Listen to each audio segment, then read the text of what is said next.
Of course, today is day 13 of the federal election campaign. Let's go to Trois-Rivières, Quebec, not far from Montreal, about an hour and a half north. Then let's bring in Pierre Poilievre, leader of the Conservatives, who is campaigning in the province there. Let's listen in. To put an end to Netflix sentences and keep in jail those who are found guilty of serious crimes.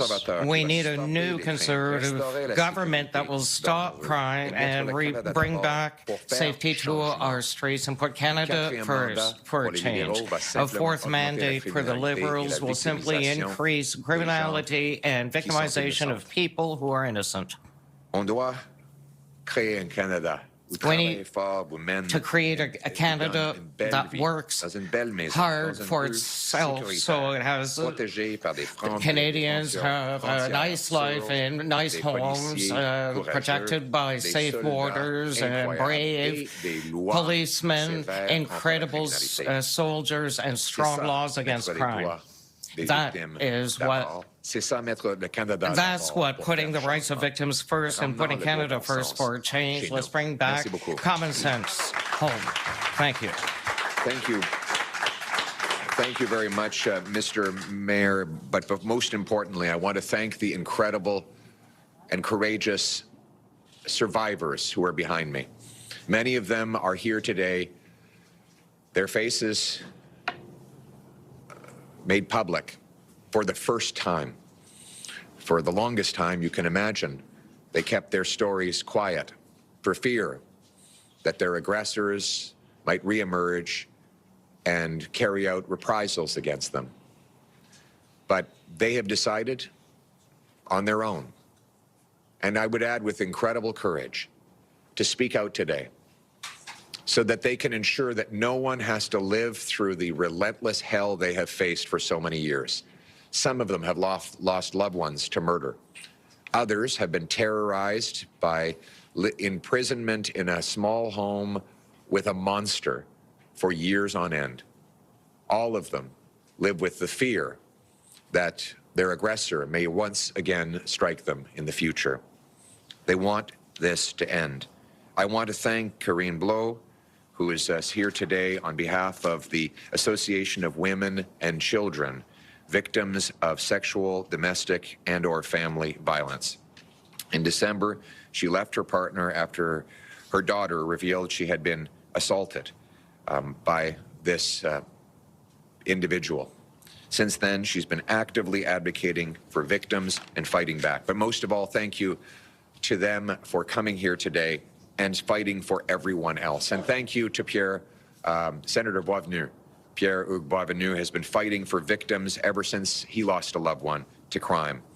In 2023 alone, 123 victims of age 12 and over were reported to police. Every day, thousands more suffer in silence, trapped in a cycle of violence that they feel helpless to escape. Studies show that economic stress and financial strain worsen these types of family violence cases.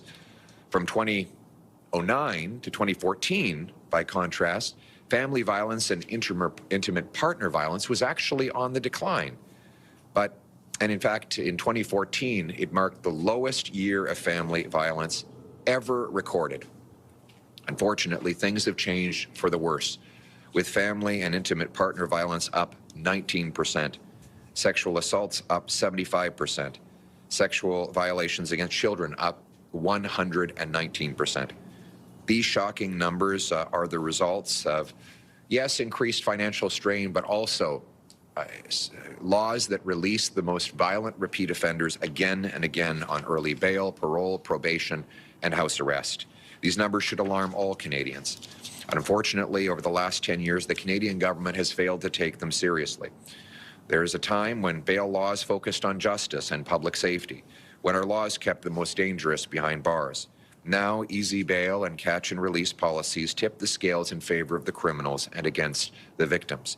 The results is that violent offenders are back on the streets to terrorize their victims again and again and again. And every few days, we learn the stories of yet another devastating attack on innocent people. I'm here today to tell you that change is on the way. The new Conservative government will reverse the catch and release laws of the Liberal government. The early bail, the house arrest, and the law allowing Paul Bernardo out of maximum penitentiary into a medium. We will repeal C-75, C-5, and C-83, and we will bring real change to put victims first. Today, though, I will focus specifically on intimate partner violence with a three-step plan. 1, we'll create a new criminal offense for assault of an intimate partner. This will deliver tougher sentences for those who do domestic violence. 2, there will be jail and not bail as a default for people who are accused of domestic violence, so that they cannot be released on the street and re-offend against their victims. Those that in rare cases do get bail will have to wear an ankle bracelet for monitoring. Any breach of conditions would result in immediate imprisonment. 3, we will end the senseless practice of downgrading murder of an intimate partner to manslaughter simply because the murderer claims that it was a crime of passion. A Conservative government will make sure that anyone who murders their intimate partner, their child, or their partner's child will have a first-degree conviction. We'll reintroduce the law of Senator Boisvenu Bill S-265, which will increase protections for victims of crime. My Conservative government will ensure that criminals stay behind bars and victims stay safe. We will lock up violent abusers longer to keep them away from children and women, and we will bring home the safe communities that Canadians deserve. Canada should be a safe place for law-abiding people, a country that protects its citizens here at home and against foreign threats as well. Over the last 3 terms and 10 years of the Liberal government, Canada's gotten more dangerous and people are afraid. Violent crime has skyrocketed by 50% nationally, and communities across Quebec feel it just as well. We need a new Conservative government that will stop crime, restore safe streets, and put Canada first for a change. A government that will restore Canada's promise, where hard work leads to a great life in a beautiful and affordable house on a safe street, protected by strong laws, brave police and soldiers, and watched over by the proud Canadian flag. That's what it means to put the rights of victims first, to put Canada first, to put our future first for a change. Thank you very much, and let's bring it home.